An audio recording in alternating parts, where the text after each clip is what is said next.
നമസ്കാരം, രുചികട ലോകത്തിലേക്ക് എല്ലാവർക്കും ഒരിക്കൽ കൂടെ സ്വാഗതം. അപ്പോൾ ഇന്ന് നമ്മളൊരു കപ്പ വെച്ചിട്ടുള്ള റെസിപ്പി ആയിട്ടാണ് വന്നിരിക്കുന്നത്. കപ്പയൊക്കെ പല വിധത്തിൽ വെക്കും. ഇന്ന് വളരെ സ്പെഷ്യൽ ആയിട്ടുള്ള ഒരു പാൽ കപ്പയായിട്ടാണ് നമ്മൾ വന്നിരിക്കുന്നത്.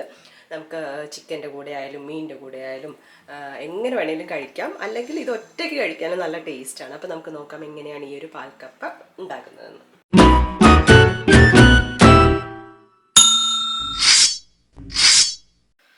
ഇതിനായിട്ട് നമ്മൾ 1 കിലോ കപ്പയാണ് ഇവിടെ എടുത്തിരിക്കുന്നത്. എന്നിട്ട് നന്നായിട്ട് കട്ട് ചെയ്ത് ഇട്ടിട്ടുണ്ട്. ഇനി നമ്മളിത് വേവിച്ചെടുക്കാൻ പോവാണ്. അപ്പം ഇനി ഇതൊന്ന് നല്ലപോലെ തിളച്ച് വരട്ടെ, എന്നിട്ട് നമുക്ക് വെള്ളം കളയാം. ഇതിപ്പം ഞാനത് തിളച്ച് വന്നിട്ടുണ്ടായിരുന്നു വെള്ളം, അപ്പോൾ വെള്ളമൊക്കെ കളഞ്ഞു. ഇനി ഇതിലേക്ക് കുറച്ചുകൂടെ വെള്ളം നമുക്ക് ഒഴിച്ചു കൊടുക്കാം.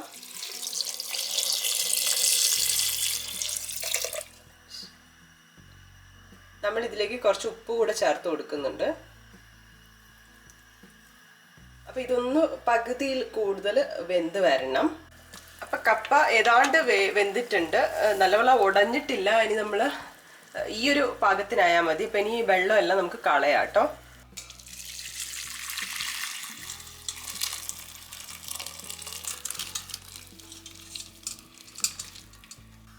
അപ്പോൾ ഇതാ ഈ ഒരു പരുവത്തിൽ വെന്ത് കിട്ടിയിട്ടുണ്ട്. ഇനി നമുക്ക് വേണ്ടത് തേങ്ങാപ്പാലാണ്. ഞാനൊരു 2.5 കപ്പ് തേങ്ങാപ്പാൽ എടുത്തു വെച്ചിട്ടുണ്ട്. അപ്പം നമ്മൾ വേവിച്ച് വെച്ചിട്ടുണ്ടല്ലോ, അത് ഒന്നും കൂടെ വേവാനുണ്ട്. അപ്പം ഇനി തേങ്ങാപ്പാലിലിട്ടിട്ട് ആ ഒരു കപ്പ വേവിക്കുകയാണ് ഒന്നുകൂടെ. അപ്പം നമ്മൾ പാൻ വെച്ചിട്ടുണ്ട്. ഇനി നമുക്ക് ഇതിലേക്ക് വേവിച്ച കപ്പ ഇട്ട് കൊടുക്കാം ആദ്യം.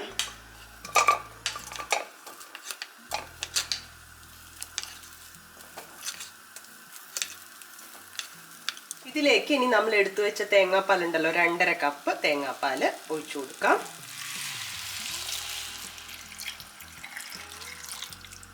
സ്റ്റവ് ഓൺ ചെയ്തിട്ട് ഇത് വേവിച്ചെടുക്കുകയാണ്.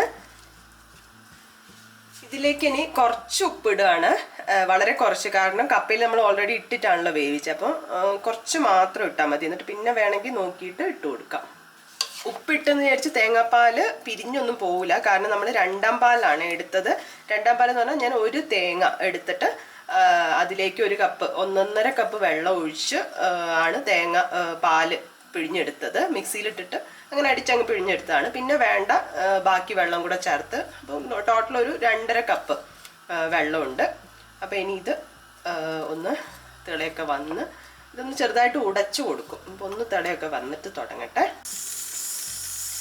അപ്പോൾ ഇത് തിളച്ച് വന്നിങ്ങനെ പാലൊക്കെ ഇങ്ങനെ കുറുകാൻ തുടങ്ങിയിട്ടുണ്ട്. ഈ സമയം നമ്മൾ ഇതിലേക്ക് പച്ചമുളക് 3 പച്ചമുളക് എടുത്തിട്ട് ചെറുതായിട്ട് അരിഞ്ഞിട്ടുണ്ട്, അത് ഇട്ട് കൊടുക്കുകയാണ്.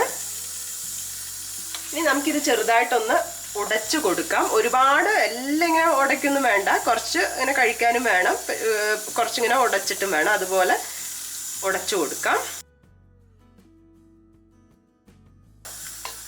അപ്പോൾ ഇതാ നമ്മൾ കപ്പ ഉടച്ചു കൊടുത്തിട്ടുണ്ട്. കുറച്ചിങ്ങനെ കഷ്ണങ്ങളായിട്ടും ഉണ്ട്. അപ്പോൾ ഈ തേങ്ങാപ്പാൽ ഒഴിച്ചു കഴിയുമ്പോൾ പെട്ടെന്ന് ഇങ്ങനെ കട്ടിയാവും. അപ്പോൾ ഒരുപാട് കട്ടിയാവണ്ട, ഈ ഒരു പരുവത്തിൽ ആയാൽ മതി. കാരണം ബാക്കി നമ്മൾ ആ പാത്രത്തിൽ നിന്ന് തന്നെ ആയിക്കോളും, ഈ ചൂടുണ്ടാവുമല്ലോ, അപ്പോൾ അതിൽ തന്നെ ആയിക്കോളും. അപ്പോൾ എന്തായാലും നമുക്ക് സ്റ്റവ് ഓഫ് ചെയ്യാം. ഇനി നമ്മൾ വറുത്തിടാൻ പോവുകയാണ്. വറുത്തിടാൻ വേണ്ടിയിട്ട് ഒരു പാത്രം വെച്ച് ഇനി അതിലേക്ക് നമ്മൾ വെളിച്ചെണ്ണയാണ് ഒഴിച്ചു കൊടുക്കുന്നത്. വെളിച്ചെണ്ണ ഒഴിച്ചു കൊടുക്കാം.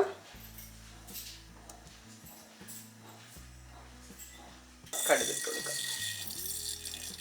ഇതിലേക്ക് നമ്മളിനി ചെറിയ ഉള്ളി ഇട്ട് കൊടുക്കുകയാണ്. എത്ര ഇട്ടാലും കുഴപ്പമില്ല കേട്ടോ. അപ്പോൾ ഞാനൊരു 5-8 എടുത്തിട്ടുണ്ട്, അത് ഇട്ട് കൊടുക്കാം. വലിയ ഉള്ളി സവാള ആയാലും കുഴപ്പമൊന്നുമില്ല, എന്നിട്ട് ചെറിയ ഉള്ളിക്ക് ടേസ്റ്റ് കൂടുതലാണ്. അതുപോലെ 2 വറ്റൽമുളകുണ്ട്, അതുകൂടെ ഇട്ട് കൊടുക്കാം. കറിവേപ്പിലയും കൂടി ഇടാം. ഇതൊന്ന് മൂപ്പിച്ചെടുക്കാം. ഉള്ളി നല്ലപോലെ മൂത്ത് വന്നിട്ടുണ്ട്. ഇനി നമുക്കിത് കപ്പയിലേക്ക് മാറ്റി കൊടുക്കാം.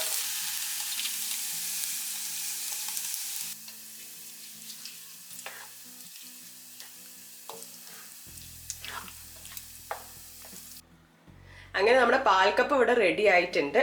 അപ്പം അധികം പണിയൊന്നുമില്ല, നമ്മൾ കുറച്ച് തേങ്ങാപ്പാൽ എടുക്കണം, അതേ ഉള്ളൂ. അപ്പോൾ ഈ തേങ്ങാപ്പാലിൽ വേവുന്നതുകൊണ്ട് തന്നെ ഇതിൻ്റെ ഒരു ടേസ്റ്റ് എന്ന് പറഞ്ഞാൽ അപാരമാണ്. എല്ലാവരും ട്രൈ ചെയ്ത് നോക്കുക. മീനിൻ്റെ കൂടെ ആയാലും ചിക്കൻ്റെയോ ബീഫിൻ്റെയോ ഒക്കെ കൂടെ നല്ല കോമ്പിനേഷനാണ്. അപ്പോൾ എല്ലാവരും ട്രൈ ചെയ്ത് നോക്കി നിങ്ങളുടെ അഭിപ്രായങ്ങളൊക്കെ അറിയിക്കുക. പുതിയൊരു വീഡിയോ ആയി കാണുന്നവരെ ബൈ.